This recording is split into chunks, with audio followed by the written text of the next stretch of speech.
if Evan Smith can really just focus in and use those discs, there has been a world champion in MP50. His name's Chris Smith. He used those discs and he did a heck of a time doing it. So if he can channel a little bit of Smitty. With oranges, buddy.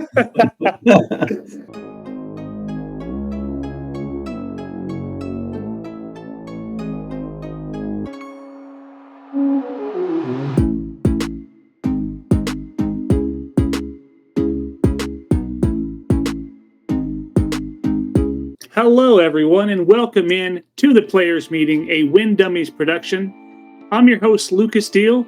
Thanks for being here. This is episode number 47, and this isn't just any old regular episode.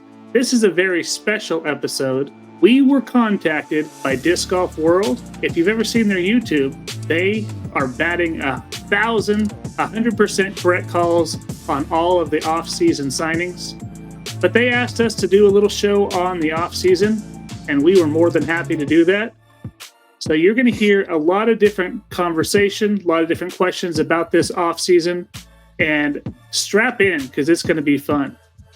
And if you have not, please subscribe to our YouTube channel, Disc and Deals Coverage, and make sure you ring that bell for notifications so you never miss a single episode. But hey, without further ado, let's bring in the real star of the show, the one-time world champ, Chris Smith, a.k.a. Smitty.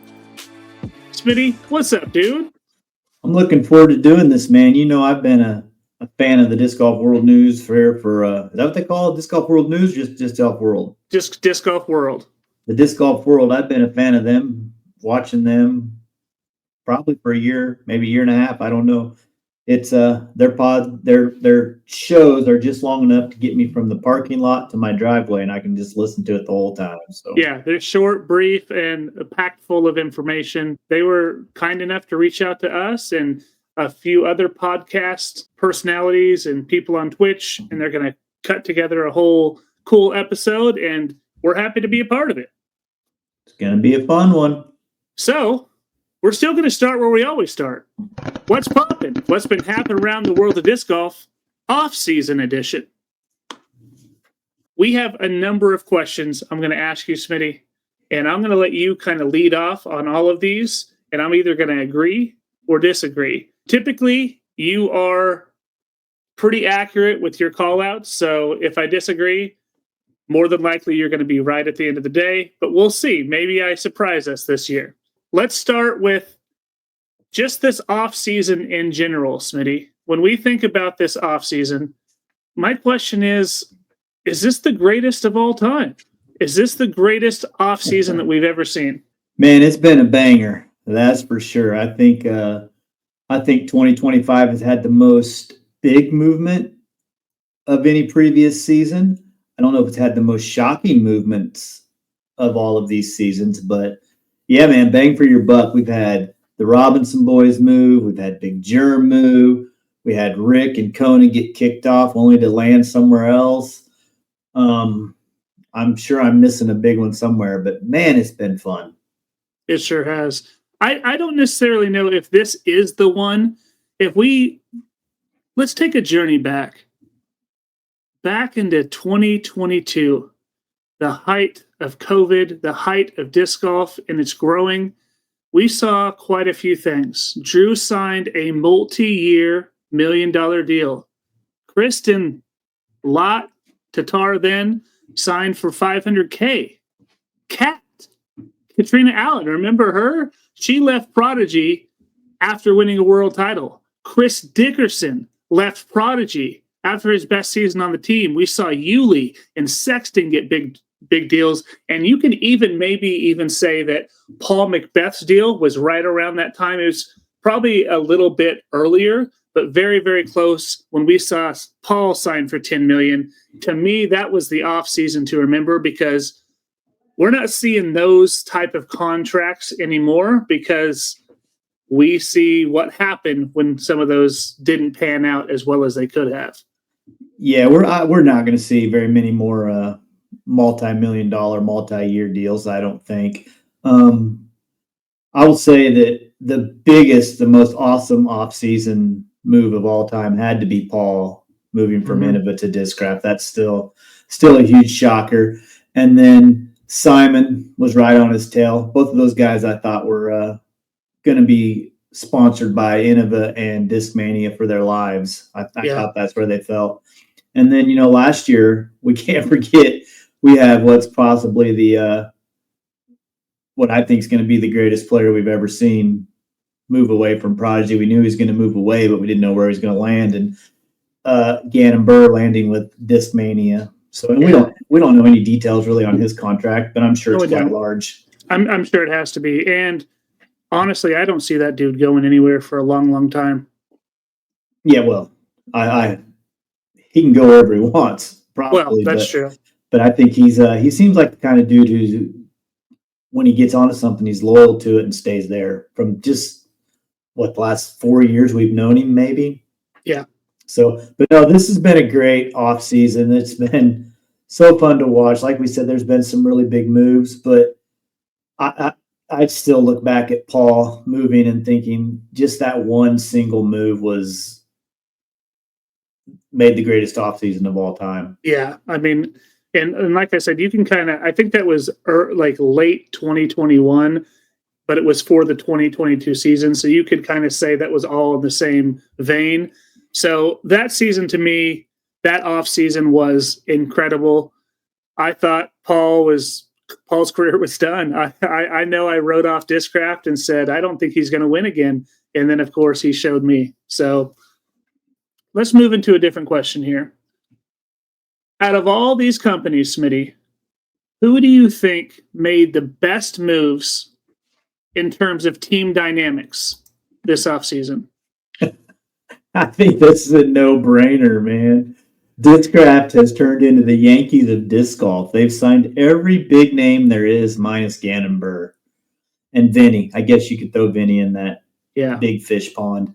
But, dude, I mean, and the thing about it is disc golf is so much different than team sports. Mm-hmm. We just saw Luka and Anthony Davis get traded in the NBA, and we're not sure how that's going to go with Braun, and Luka on the same team, because Braun was a big fan of Anthony Davis. So there could be some tension there. Disc golf, these guys don't have to like each other to be on the same team to represent the same company. Point in case, look at Brody and Paul. Those guys can't stand each other on the same team. Both probably a couple of the bigger disc sellers on Discraft for sure. But yeah, I mean, I think Discraft has nailed down without Gannon Burr, they're going to win every single tournament all year long. And they still might. It's insane, the talent that they have. But when I think about a good dynamic, is that a good dynamic to have all of those superstars? Like, is there going to be some cannibalization when you talk about like their tour series discs? Is that good for the team? They have 13 people on their Elite Series team. That's a lot of people. And I just wonder if that's going to be good for the brand. Obviously, they have the money to do it, right? But some of those other people on the elite team that aren't the top superstars, are they going to see fewer discs sold? That's kind of my concern when we talk team dynamics. To me, I think it's MVP. And I am not like the biggest Big Jerm fan, but this was such a huge pickup. I mean, huge. Like, that dude is not always the best on the course. We know that. I mean, it was awesome that he won in New Zealand, but his star power is big, literally. I mean, he does everything. He works so well with everyone. Him talking about MVP is great. Him talking with other teammates on camera, he's going to bring out a different side of James Conrad. Of Simon even, and hopefully we even see something more out of Eagle, the way that Jerm can get people to talk and feel comfortable around him. I think that's so huge. And again, I am not the big Coling and definitely not an MVP fanboy, but I really think once he signed, I got a disc. I'm like, I got to do that to support him, because I think that dude's got such star power, and I think that's good dynamics for Team MVP. And yeah, they completely skipped my mind, but that is a fantastic team with a great dynamic. I mean, you said bring it out of Eagle and bring it out of Simon. Well, Simon has never disappointed when he's on camera. No, he's amazing. I got 2 words for you to let you know how confident Eagle is in himself on camera. Wind Dragon. Yeah. Right? Yeah. Maybe Jerm could have stopped him. Yeah, exactly. Maybe he brings out a better side of Eagle. So, yeah, but I don't think you're going to get much more out of James Conrad. I just don't think James Conrad gives a flip about social media and other people. He just seems like he's just there to play disc golf and but live that lifestyle. James Conrad is definitely a nerd in a lot of aspects, and maybe we see more of that. I think just anytime you can show someone as the person sometimes and not the player, and I think Jerm does a really good job of bringing that out of people. But let's flip this, Smitty. We talked about the best moves to make the best team dynamic. What about the worst team dynamic? Yeah, that's a tough one for me because I'm loyal to a fault to Dynamic Disc. I've been a team member since the inception of the team. I feel like I was pretty important back in the day of getting Dynamic Disc off the ground and going the right way. Mm-hmm. But this has been a pretty terrible off season for them. For us, I should say. A lot of things are being said that I don't know if there's any proof or any real backing to them, but these things are just catching like wildfire, and they're just passing from podcast to podcast, interview to interview, the same things over and over, going under, bankrupt, worst moves ever. Dude, if you can save $500,000 by getting rid of a guy, it might not be the worst move ever. Yeah, especially if you are already in turmoil. I will say I think it's the easy pick to go with Dynamic, but I think they did what they had to do to make sure that they're still a company. So at the end of the day, I don't necessarily think they're bad dynamics because yes, they lost Kona, yes, they lost Ricky. Huge, especially Ricky, right? But they signed Evan Smith. They signed some people that could maybe keep things afloat. Now, I will say they're in a bad position, right? There's such bad stigma around that company, but I think they did what they had to do.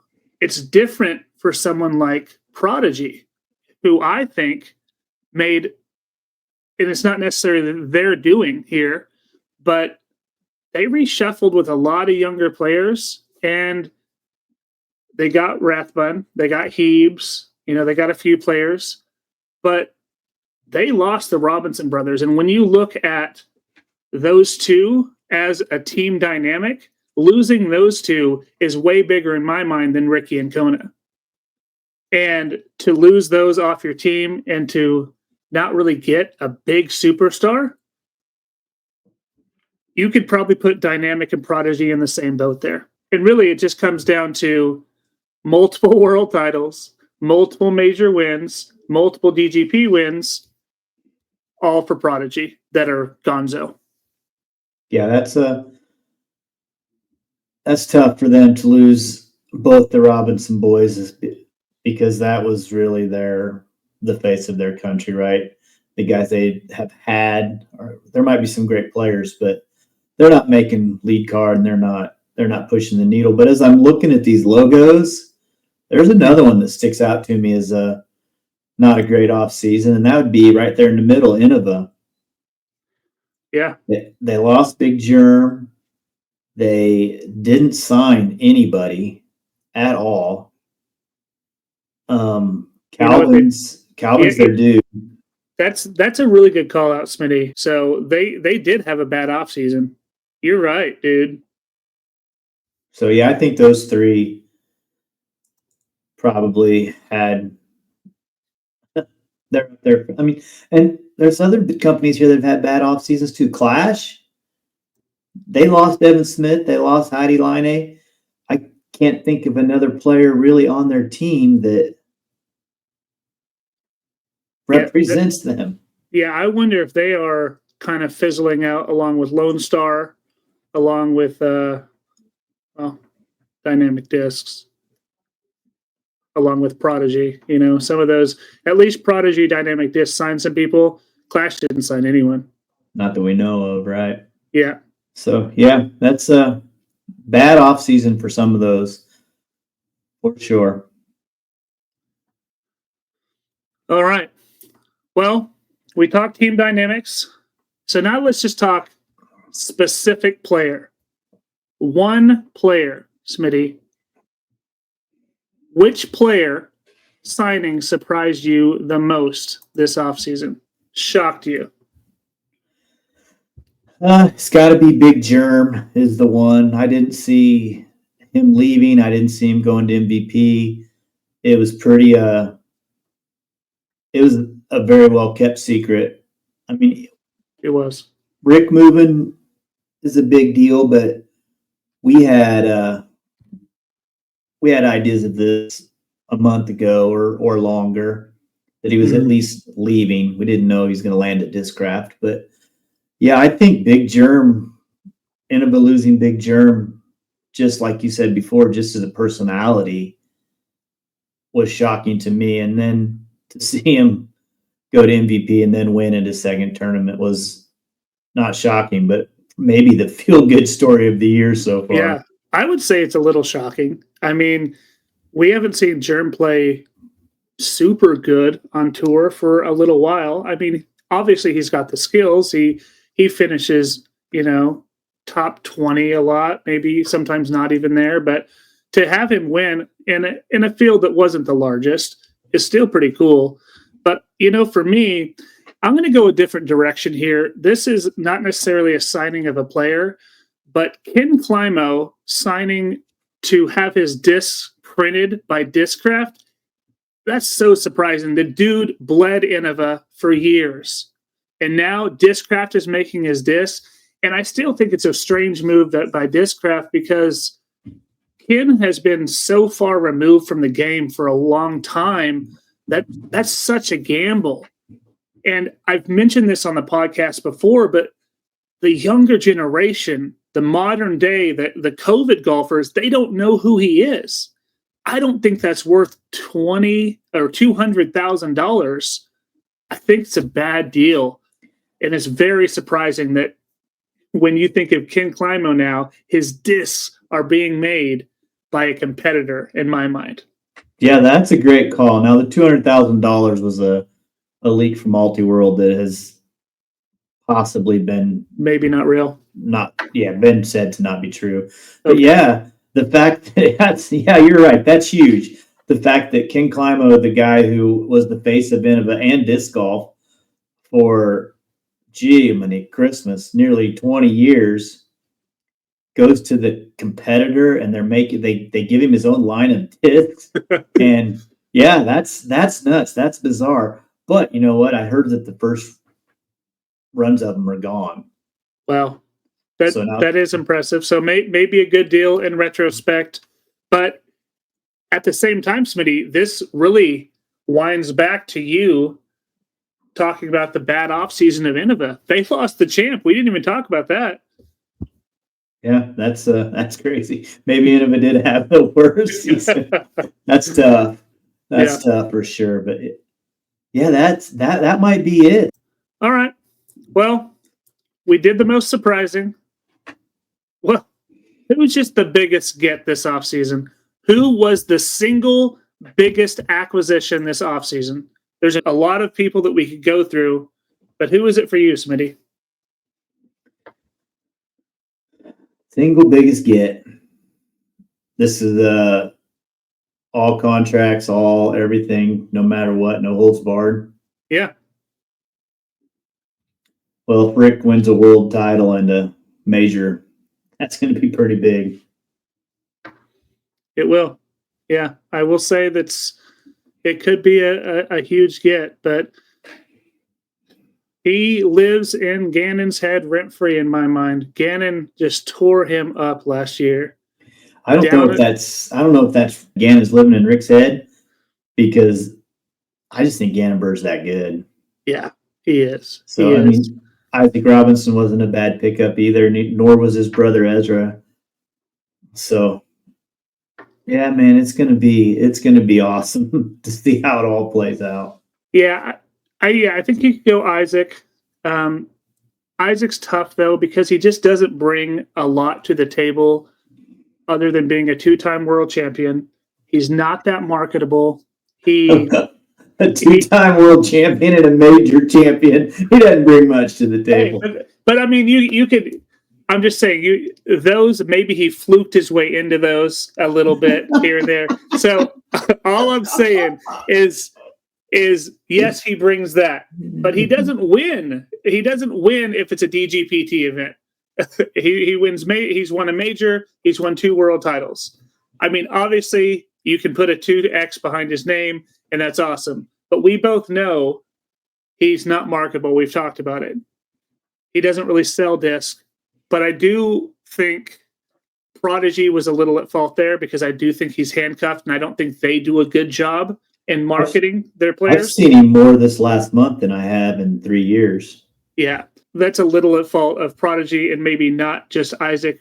But to me, I still go back to Jerm. I love the signing of Jerm. Now, I will say, if Ezra wins, if he gets a win, that's a huge get for Discraft. When he gets a win. Yeah, when he gets a win, hopefully this year, right? I mean, we know it's going to happen, but if he gets a win this year, great. If Ricky starts going off and he starts winning and winning, huge get for Discraft.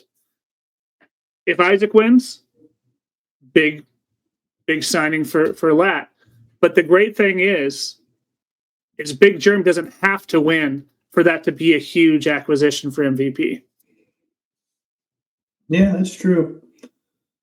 That's true. I think people like winners, even sometimes even more than the fun guy. And Big Jerm's the fun guy for sure. Yeah. People love him. He is hilarious. He's, like you say, awesome on the camera. But I'm a big Rick fan. Oh yeah.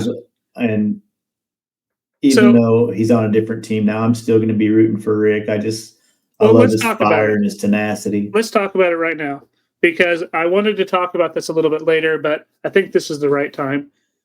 You are a huge Rick fan, but he signs with a company that has every other superstar, really. I mean, they have a squad now.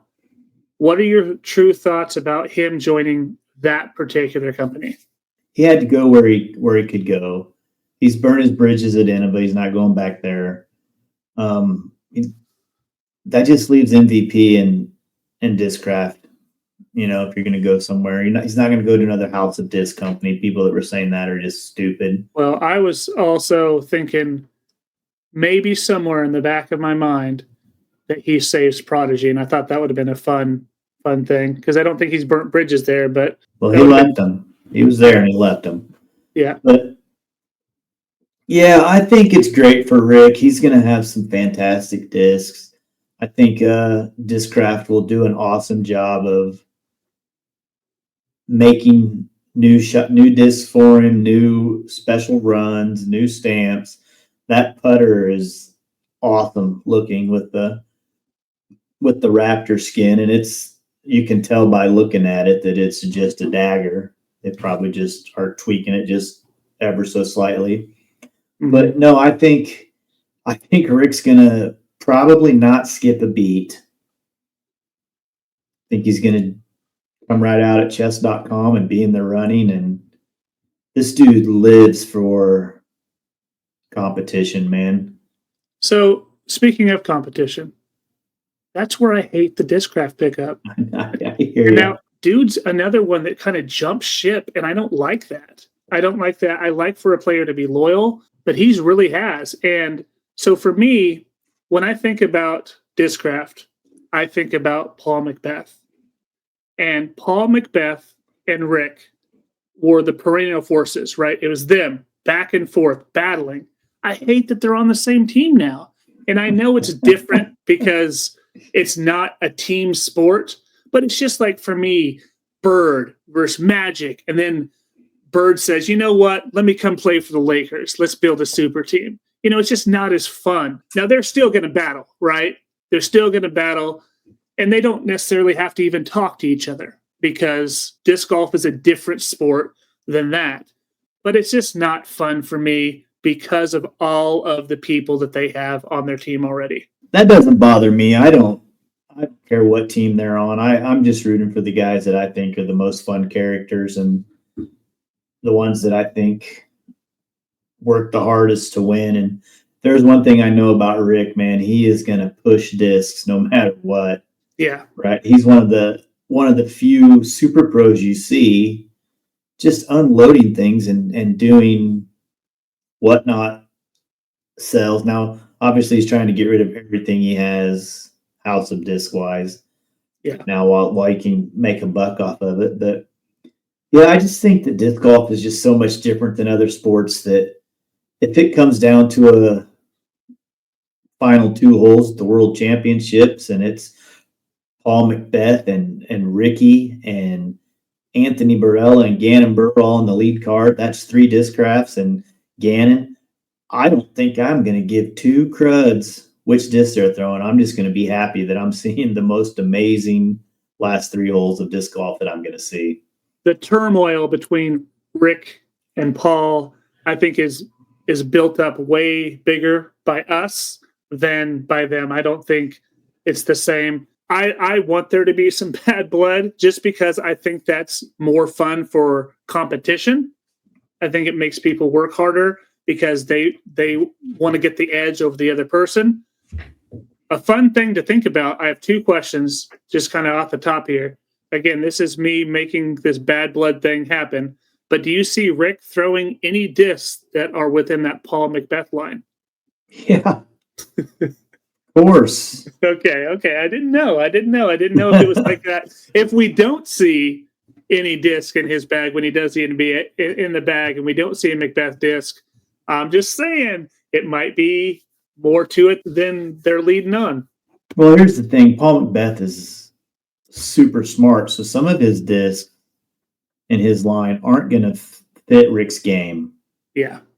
They're not going to fit most superstars' games. But he does. I think there's Athena. Paul Macbeth forces. No, well, that's not in his line. So his line is the Kratos, the Athena, the Zeus, the Hades. Those ones, and the Luna. Yeah. I watched a video of Rick today in the warehouse, and he said he has to have a Luna because he threw one the other day farther than he throws his drivers. All right. Well, that answers that question. All right. Well, then here's my other question. If we add the women into this, do we see, out of all the tournaments this year, 60% wins by Discraft? Think about who the women have. They have Missy and Holland. So you're saying of all of the possible wins, men and women, will 60% of them be from Discraft? Yeah. I say less than half. Oh, okay. All right. Well, I mean, you got Tatar. Yes. You got Own. Yep. You've got Simon and Eagle if he's healthy. Yeah, Simon doesn't win always, though. But you do have Niklas, who won last year. Simon won last year. Oh, he won Music City Open. He's won that a couple of times, but he doesn't win really a lot. That's one tournament. You got a dude named Gannon Burr. That's the big one. Can he withstand all of those Discraft guys coming at him? Yes. I think so too. But it is fun to think about just how star-stacked that Discraft team is. Yeah, it's ridiculous that they have all of them, but they got them. Let's just talk about the signings as a whole. Have any of the player signings made you question the long-term strategy of certain sponsors? Well, there's a heck of a lot of people getting 1-year extensions and 1-year deals. I think maybe they've learned that longevity, multi-year deal doesn't seem to work out too well in disc golf. I don't know that we're talking maybe not as much money as, well, not even close to as much money as what we see in all major sports. So, and what happens to these guys when they do break contract, or when they're done, or when they're no longer believing in it and they just kind of half-ass their things they have to do. Yeah, their obligations. I don't think there's any surprises. I think all them, with the exception of one. So, but let me just say this. I don't think it's a secret that the sport is on a decline. The COVID bubbles burst. I think it's pretty clear where everyone sits in the market right now. You've even mentioned the smaller deals, the 1-year extensions. We're not seeing multi-years. I think Innova had a very interesting offseason. The fact that they didn't really sign anyone and they let a lot of people go, I am kind of wondering their long-term strategy, and are they hurting more than they're letting on? Or maybe they're just going a different direction and saying, hey, we don't need to necessarily sponsor players because people are going to buy our discs regardless. Yeah, I think just in the history of disc golf, they've always been like the top dog since I started playing. Yeah. And so people just always buy them. I mean, they're one of my favorite brands. They don't do a ton of marketing. They don't have a crazy social media presence either. Interesting that I love them the way that I do, and I don't think they spend the same amount of advertising that other companies do. I don't think they have to. I think their product speaks for itself. Yep, that's fair. All right. Last question for you. Ready for this? Ready. So there was a slew of 1-year contracts that happened, and I am going to caveat this. We're going to say 1-year contracts that switch sponsors. Okay, so not any extensions with their current company. So these are players that signed a 1-year deal with a new manufacturer.